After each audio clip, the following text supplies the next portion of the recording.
They said winter did not arrive in medieval Europe, it descended, not as a season but as a force. When the cold came, it did not whisper, it crushed. Families huddled close not for comfort, but because every step away from the hearth meant another step toward the cold. Outside, the world locked itself in place. Wells froze, rivers stiffened, wood cracked like bones under the weight of ice.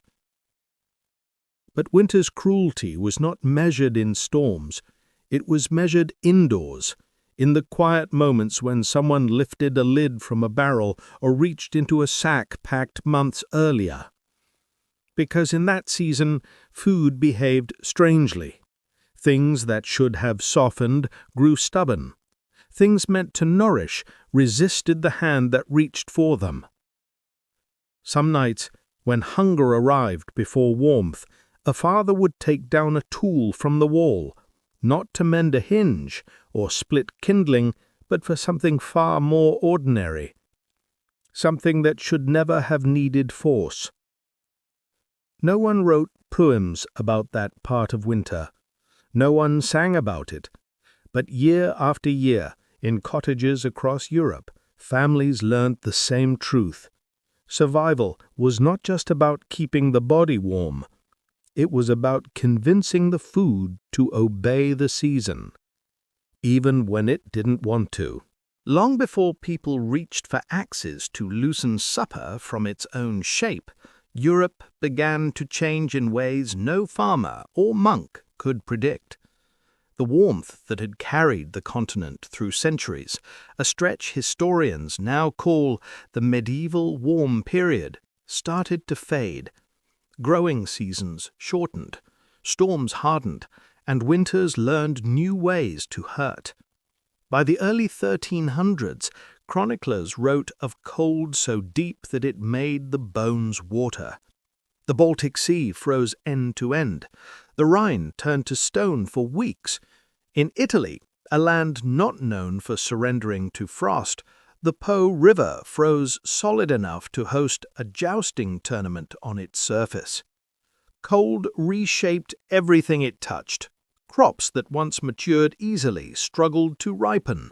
Vines failed. Orchards gave fewer apples. Entire villages had to shift the way they stored food because storage time was no longer predictable. And then came 1315, the year Europe entered what would be remembered as the Great Famine, not because food vanished, but because winter refused to release the land long enough for it to grow. What most people don't realize is that the famine didn't begin on the fields. It began inside the storage barns. Grain rotted. The damp crept under the doors faster than it used to. Barley blackened before spring. And even when the harvests improved, the memory of those years never left the people who lived them. By the time a boy born in the late 1300s reached adulthood, the idea of a kind winter was already folklore. This was the backdrop of medieval life, a climate shifting downward, season by season, teaching everyone, nobles and peasants alike, that surviving winter required preparation, obedience, and luck. Mostly luck. When summer ended, every household, from a lord's kitchen to a single-room hut, turned itself into a factory for storage. The rhythm was always the same. Cut, dry, salt, stack. Patch the roof, seal the bins, pray for a gentle winter. Grain was the backbone of survival. Wheat if you had money, barley if you didn't. But storing it was a craft in itself. Barns weren't just rooms, they were machines built out of fear. Farmers laid down thick mats of thorny gorse on the floors, a practice older than memory. The thorns kept rats from tunneling upward, and they lifted the sacks away from damp ground. On top of that came layers of woven reed mats, then the sacks themselves, tied tight and rubbed with ash to repel insects. For families who lived far from mills, Grain wasn't stored as flour. Flour spoiled too easily. It was kept whole, ready to be boiled, ground with stones, or added to whatever stew could be made in January. Vegetables followed different rules. Leeks and cabbages were left in the frozen ground, pulled up only when needed. Root vegetables lived longer than most people expected, sometimes well into February. As for meat, the rules were brutal but efficient. November was slaughter month, not because people preferred it, but because the land stopped producing enough feed to keep animals alive. A cow could survive winter, but only a rich man could afford to let it. So families killed what they could not feed. The best cuts were eaten fresh in a final feast, known in many places as Martinmas. Everything else was salted, smoked, dried, or boiled down into something that could last. Each technique carried a quiet truth. Winter didn't just test the body, it tested the preparations of every month before it. Cold doesn't care about intention.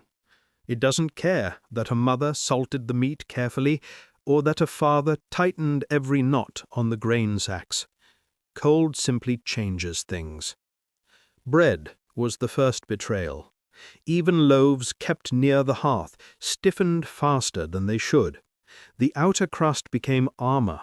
The inside turned dense, as if the flour refused to remember it had once been grain. Wine followed. Casks stored in cellars froze solid, not into slush, but into something closer to rock. Accounts from northern Italy describe men hacking at wine with axes, lifting out chunks like red glass. They melted it by the fire just to drink it. Fish wasn't spared either. Salted herring kept its flavor, but dried cod, the infamous stockfish, became so hard that it had to be beaten with a mallet before boiling. Travelers wrote that cooking it took hours, and chewing it felt like fighting the sea itself. Even cheese hardened. Winter stole moisture from everything it touched, turning softness into resistance. But the real surprise came from the barrels. Grain roasted in summer and stored with care could still shift in the cold. Moisture crept in through wood, freezing into thin layers between kernels. A sack that should have poured smoothly suddenly clumped like wet sand. It wasn't that the food spoiled, though that happened too. It was that the food resisted the season, as if winter demanded not only warmth from people, but labor from the food itself. This was the truth medieval families lived with. The cold wasn't content to freeze the world outside. It seeped into the very things meant to keep them alive. A medieval home in winter was not a cozy refuge. It was a negotiation. The fire only warmed a small circle of air. Beyond that circle, the cold reclaimed every surface. Cloth stiffened overnight, wood grew brittle, and the stone floor held the temperature of ice. Children slept close together, wrapped in wool or old cloaks. Parents rationed their own warmth, shifting positions so the cold didn't numb their joints too quickly. Windows, if a family had them, were covered with parchment or thin horn, materials that stopped the wind but stole the light. Inside this dim space, food took on the role of both companion and adversary. A pot of pottage might simmer for hours, not because it needed to, but because the vegetables refused to soften. Meat hung from beams in the rafters where smoke from the fire thickened into a permanent haze, a slow, accidental method of preservation. The daily meal wasn't prepared so much as negotiated. Can we cut this? Can we soften that? Can we break this piece without wasting it? Even the act of boiling was affected. Cold air thickened the water in the pot, Fires had to be tended constantly to keep them alive against drafts that slipped in under the door. And yet, in that cramped space, life continued.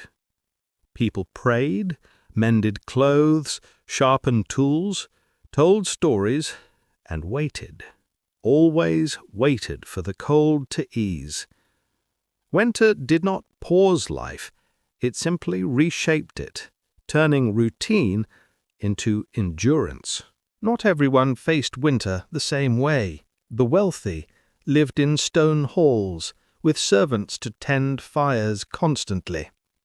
Tapestries hung on walls to trap warmth. Layers of fur cloaks softened the cold's reach, and pantries stayed full longer simply because wealth meant choice. But sumptuary laws, strict rules about who could wear what, forbade commoners from using certain furs, even if they could afford them. Warmth in winter became a symbol of class. Monasteries fared differently. Monks rose before dawn, chanting prayers in cold stone rooms, yet many monasteries kept excellent food stores. Their knowledge of preservation was unmatched. Smoked fish, salted meats, and barrels of ale brewed thick for strength. Peasants, in contrast, lived at the mercy of the cold and the harvest. Their diets narrowed as winter deepened. Fresh greens disappeared first, then soft fruits, then anything that didn't tolerate frost. By February, most families relied on oats, barley, peas, salted pork, dried fish, and whatever roots they had managed to keep from freezing. It's easy to imagine medieval winter as a single shared experience, but it wasn't. For some, it was discomfort. For others, it was survival. For many, it was both. And woven through all of it was the same quiet truth. Winter reminded every person of their place in the world. Winter didn't just attack the senses, it attacked the coin. Food prices rose sharply once the cold set in, not because merchants were cruel, but because winter made everything harder. Transport, grinding, storing, even simple access. A loaf of bread that cost a penny in summer might cost 2 in January. Ale grew expensive for a similar reason. Barley spoiled more easily in the damp, and brewing required warmth. At the same time, wages fell. Less daylight meant fewer working hours. A labourer who earned 5 pennies in summer might earn 4 in winter, sometimes 3 if work was scarce. A man living in London in the 1340s might spend 70% of his income on food alone during winter months. Travellers faced additional costs. An innkeeper would charge not only for the meal and the bed, but for the horse's feed, which nearly doubled in price each winter. Even fuel was a problem. Firewood had to be collected in autumn and stacked high. Families who ran out too early faced choices nobody wanted to make. Trade the last of their grain for wood, or stay cold and hope the food lasted. The medieval economy didn't revolve around coins or markets. It revolved around calories. Who had them, who didn't, and who controlled the ways to get them. In winter, food wasn't just sustenance. It was currency, leverage, and fear. Winter sharpened power. Lords controlled rivers and ponds. Most peasants were forbidden from fishing, even if a stream ran beside their door. Only the ocean offered true freedom, but winter made the seas violent and unpredictable. Fishing rights weren't just laws, they were survival lines, and most people were cut off from them. Watermills faced their own fate. A single freeze could splinter the wheel, jam the gears, or crack the trough that carried the stream. When mills failed, flour stopped, and without flour, bread became rare. The cold dictated every outcome. Salted meat lasted months, but became so tough that boiling it took half a day. Dried fish lasted years, but demanded work before it surrendered to heat. Even the church calendar felt winter's influence. Lent fell during the coldest stretch of the year, banning meat, eggs, and dairy when people needed them most. Families turned to almond milk, made the same way monks had for generations, grinding nuts with water, beer, or wine. Humoral medicine added another layer. Radishes were considered hot and dry, ideal for balancing the cold and wet of winter. People ate them not for flavor, but to push back against the season itself. Winter didn't simply change food. It dictated how food could be used, eaten, shared, or withheld. It turned every meal into a negotiation between weather and will. Eventually, the cold outlasted patience. A man might try a knife first, pressing its edge against a loaf that refused to give. He might warm the bread near the fire, but heat only touched the surface. Salted beef was worse. Packed tightly in brine, then frozen by the season, it became dense as timber. To prepare it, people struck it with the back of an axe, not to slice it, but to break it into pieces the pot could accept. Wine, stored in casks for months, froze into blocks that needed to be chipped apart before they could be warmed into drink. And the fish, especially cod, dried into stockfish, grew so rigid that some travelers said holding it felt like holding a board. These weren't rare occurrences. This wasn't emergency food. This was dinner. The axe wasn't a symbol of violence. It was a kitchen tool, one among many. A tool that revealed the truth no poem ever captured. Winter did not simply freeze the world. It hardened the very things meant to keep people alive. Families learned to swing, break, pry, chip, soak, and boil. They learned that food was not a passive ally. It was a stubborn material, shaped by a season that refused to soften. In medieval winter, hunger had weight, but resistance had weight too. Today, when we think of winter food, we imagine comfort, stews, warm bread, soft things meant to ease the cold. But the people who lived through medieval winters knew a different truth. They knew the sound of a knife bending against a loaf, the effort of prying apart meat that once moved on four legs but now refused to yield, the strange, tiring work of turning something frozen, dried, or salted into something edible. They didn't seek richness or flavor, they sought endurance. And in that pursuit, they built a world in which every season left a mark, on fields, on homes, on people themselves. The cold was not an enemy that came and left. It was a teacher. It taught caution. It taught preparation. It taught families to see food not as a gift, but as a responsibility that required tending long before winter arrived. And in the darkest months, it taught something else, that survival was never just about the body. It was about will, the will to chop, thaw, soften, and persist through a season that turned food into stone and meals into work. Winter in medieval Europe carved its lessons into everything it touched, and generation after generation learned the same truth.